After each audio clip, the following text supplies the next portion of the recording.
नमस्कार दोस्तों, हिंदी साहित्य ज्ञान में आपका अभिनंदन है, स्वागत है। हिंदी विषय को लेकर हम यहाँ चर्चा कर रहे हैं और आज मैं बात करूंगी डॉक्टर पुरंजन टंडन की वस्तुनिष्ठ हिंदी की किताब का अध्ययन करवाऊंगी। वह श्रृंखला मैंने शुरू कर रखी है, आज है तीसरी वीडियो, तो चलिए शुरू करते हैं। पहला पाठ है इसका आदिकाल साहित्य का। 74 तक के प्रश्न में करवा चुकी हूँ, 75 से अभी शुरू करते हैं। तो सबसे पहले बता दूं, हिंदी साहित्य में आदिकाल आरंभिक काल का समय रहा है और इसका समय है लगभग 8वीं शताब्दी से लेकर 14वीं शताब्दी तक के मध्य काल को क्या कहते हैं, आदिकाल कहते हैं।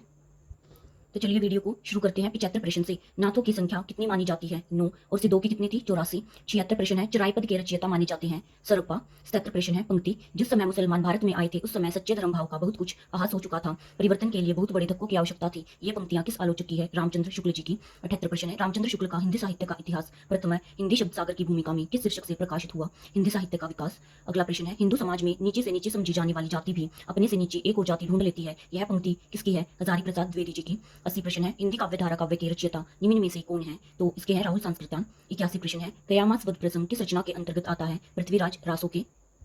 82 प्रश्न है पंक्ति, मनु कला ससभान कला 1600 बनिए किस रासो ग्रंथ की पंक्ति है? तो ये है पृथ्वीराज रासो की और ये एक महत्वपूर्ण पंक्ति है। 83 है पद्मावती समय किस ग्रंथ का एक भाग है? पृथ्वीराज रासो। 84 प्रश्न है अपनी पहेलियों और मुकरियों के लिए कौन से कवि प्रसिद्ध हैं? अमीर खुसरो।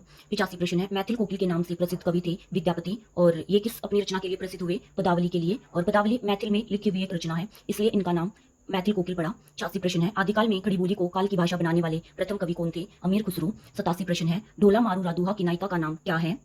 तो ढोला मारू रादुहा की नायिका का नाम मारवनी है। 88 प्रश्न है बीसलदेव रासो की नायिका का नाम क्या है? राजमती। 89 प्रश्न है रेवंत गिरी रास ग्रंथ के रचयिता का क्या नाम है? विजय सेन सूरी। 90 प्रश्न है गोरखबानी किस आलोचक का संपादित ग्रंथ है? डॉक्टर बर्थवाल, और ये महत्वपूर्ण प्रश्न है आदिकाल का। 91 प्रश्न है अभी अंतर की त्यागे माया दुबदा मेटी सहज में रही पंक्तियों के रचयिता है? गोरखनाथ की पंक्ति है ये। 92 प्रश्न है अपभ्रंश को प्राकृत भाष कहा? रामचंद्र शुक्ल ने कहा। अगला प्रश्न है दोहा या दुहा का जिस प्रकार अपभ्रंश भाषा से संबंध है उसी प्रकार गाहा या गाथा का संबंध किस भाषा से है? प्राकृत से है। अगला प्रश्न है गाथा सप्तशती की रचना किस भाषा में हुई? इसकी रचना हुई भाई संस्कृत में। 95 प्रश्न है किस विदेशी विद्वान ने हिंदी व्याकरण सबसे पहले लिखा? जोशुआ केटलरे। 96 प्रश्न है विजयपाल रासो के रचयिता कौन है? इसके हैं नल सिंह। 97 प्रश्न है सहजयान के प्रवर्तक कौन माने जाते हैं? तो इसके माने जाते हैं सरप्पा। 84 सिद्धों में प्रथम सिद्ध कौन थे? सरप्पा ही प्रथम सिद्ध प्रसिद्ध हुए। 99 प्रश्न है सर्वाधिक चरित काव्य किस साहित्य के अंतर्गत रची गई? जैन साहित्य। 100 प्रश्न है करकंड रचित के रचनाकार हैं कनकमाकर मुनि। 101 प्रश्न है भारतीय भाषा में रचे जाने वाले प्रथम इस्लाम धर्मावलंबी कवि कौन थे? तो ये कवि थे अब्दुल रहमान। 102 प्रश्न है पृथ्वीराज रासो को सुख सुखी संवाद के रूप में रचित मानने वाले आलोचक कौन है? हजारी प्रसाद द्विवेदी। 103 प्रश्न है किस हिंदी काव्य में सर्वप्रथम 12 मासा वर्णन का प्रयोग किया है? बीसलदेव रासो में 12 मासा वर्णन का प्रयोग किया गया है सबसे पहले। कीर्तिलता व कीर्ति पताका के रचनाकार हैं, तो इसके रचनाकार हैं विद्यापति। इसकी 3 ही रचना थी, बाकी इन्होंने संस्कृत में अपनी रचनाएं रची। पदावली मैथिली में लिखी, कीर्तिलता अवहट में, और तीसरी थी कीर्ति पताका।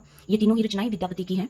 अब देखते हैं 105 प्रश्न अपनी किस रचना को विद्यापति ने कहानी कहा है? कीर्तिलता, और ये तीनों ही मैंने अभी बताया विद्यापति की रचनाएं हैं। 106 प्रश्न है मैं हिंदुस्तान की तूती हूँ, अगर तुम वास्तव में मुझसे कुछ पूछना चाहते हो तो हिंदवी पूछो। इस पंक्ति के रचनाकार हैं अमीर खुसरो।